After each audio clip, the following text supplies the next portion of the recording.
Je vais vous lire l'histoire des petites laines de grand-mère, écrite par Alain M. Bergeron et illustrée par Yves Dumont.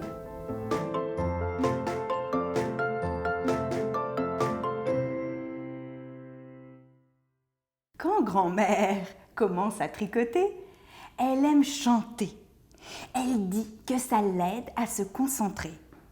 La laine des moutons, c'est nous qui la tondaine. La laine des moutons, c'est nous qui la tondons. Tondons, tondaine, la laine des moutaines. Tondons, tondaine, la laine des moutons. Grand-mère pense à ses petits agneaux. Combien y en a-t-il déjà? 9? Non, 10. De Zacharie à Alice, c'est toujours la même chose. Quand grand-mère se met à compter les moutons, elle s'endort et elle échappe son tricot. Grand-mère ouvre les yeux. « Bon, dit-elle, revenons à nos moutons. » Elle recommence à chanter et à tricoter. 10 moutons, 9 moineaux, 8 marmottes, 7 lapins. Grand-mère tricote depuis ce matin, depuis que son petit agneau Zacharie lui a téléphoné. Il éternuait, il grelottait, il toussait. Derrière lui, ses frères et ses sœurs l'imitaient. Il faut dire que l'automne est bien installé. L'herbe a jauni et le sol a gelé. Grand-mère connaît ses petits par cœur, comme si elle les avait tricotés. Ils ne peuvent rien lui cacher. Elle sait qu'ils ont pris froid. Alors, grand-mère se met au boulot. Une maille à l'endroit, une maille à l'envers. Ce que je fais de mieux, c'est ce que je sais faire. Et pour mieux se concentrer, elle chante l'une de ses chansons préférées. Il était une bergère, héron, héron, petit patapon. Il était une bergère qui garde ses moutons, ronron, qui garde ses moutons. Ce sera un cadeau très personnel. Une laine de la meilleure qualité. Grand-mère sait fort bien où se la procurer. Et cela sans arrêter de chanter. Marie a un petit mouton, tout blanche et sa toison. Et partout où Marie s'en va, son mouton la suit pas à pas. Alice, Enzo, Iris, Samuel, Léana, Jérémie, Marianne, François, Noémie et Zacharie. 1, 2, 3, 4, 5, 6, 7, 8, 9 et 10. 10 petits agneaux. Grand-mère continue ainsi pendant des jours et des jours, sans jamais arrêter de tricoter et de chanter. Il pleut, bergère, rentre tes blancs moutons, allons à ma chaumière, bergère vite allons. J'entends sur le feuillage l'eau qui tombe à grand bruit. J'entends venir l'orage, j'entends l'éclair qui luit. Où en est-elle rendue? Elle doit faire le point sur sa tâche et calculer ce qui lui reste de laine. Oui, ça ira. Tous mes petits agneaux seront au chaud. Grand-mère ajoutera l'initiale de leur prénom sur le col de leur petite laine. Ainsi, chacun pourra reconnaître son chandail. Car il faut bien le dire, les petites laines seront toutes de la même couleur.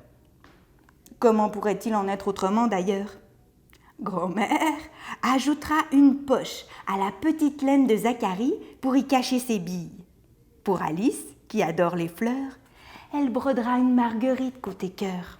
De fil en aiguille. Et plus le temps file, plus grand-mère tricote et plus elle grelotte. Elle n'a pas le choix. C'est le prix qu'elle doit payer pour protéger ses petits du froid. Tiens, se dit-elle, je vais chanter pour mieux me concentrer et pour me réchauffer. Dans la ferme à Mathurin, hi-ya-hi-ya-yo, il y a des centaines de moutons, hi-ya-hi-ya-oh, il y a des baies par-ci, il y a des baies par-là, il y a des baies, il y a des baies, il y a des baies. Dans la ferme à Mathurin, chacun son refrain. Une fois les petits chandails terminés, grand-mère découvre qu'il lui reste encore un peu de laine. Brrr. Un courant d'air froid la fait frissonner. Elle enfile sa robe de chambre. Elle allume un bon feu. Elle avale un délicieux chocolat chaud.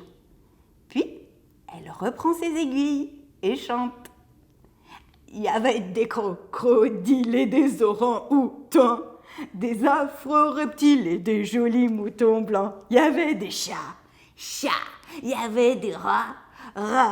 Il ne manquait personne, pas même la lionne et la jolie licorne. Grand-mère tricote une maille à l'endroit, une maille à l'envers. Ce qu'elle fait de mieux, c'est ce qu'elle sait faire. Des foulards de laine, des bonnets de laine, des mitaines de laine, des bas de laine. Voilà, c'est terminé. Il était temps. Grand-mère n'a plus de laine et plus de chansons. Bedon de laine et bedon rond. Les petits agneaux sont excités.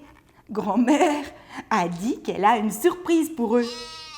C'est ainsi que les 10 petits bondissent partout dans la maison. Oh là là, faut-il s'étonner que grand-mère se soit endormie en regardant ses petits jouets à saute-mouton? Autour d'elle, grand-mère réunit ses petits agneaux. « J'ai un cadeau pour vous !» leur annonce-t-elle. Elle remet à chacun et chacune un paquet à déballer. C'est une petite laine, avec un foulard de laine, un bonnet de laine, des mitaines de laine et des bas de laine. Les enfants sont ravis, mais pas seulement à cause du cadeau de grand-mère. Non, c'est parce qu'ils ont préparé eux aussi une surprise pour leur mamie. Les 10 petits agneaux, de Zacharie à Alice, lui tendent à leur tour un paquet à déballer. Grand-mère ouvre son cadeau avec précaution. « Une petite laine !» s'exclame-t-elle. « Mes petits agneaux, comment avez-vous fait ?»« Une maille à l'endroit, une maille à l'envers, » répond Alice. « C'est le secret. »« Ce qu'on fait de mieux, c'est ce qu'on sait faire, » ajoute Zacharie. Grand-mère les remercie 1000 fois plutôt qu'une. « On essaie notre cadeau ?» Merci.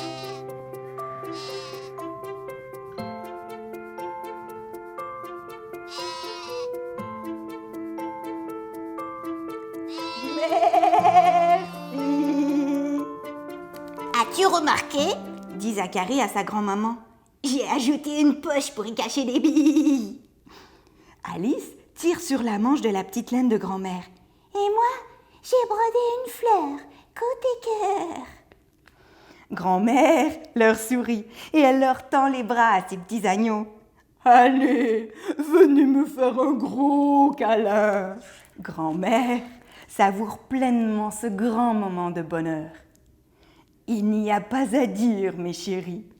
Nous sommes une famille tricotée, serrée. Fin.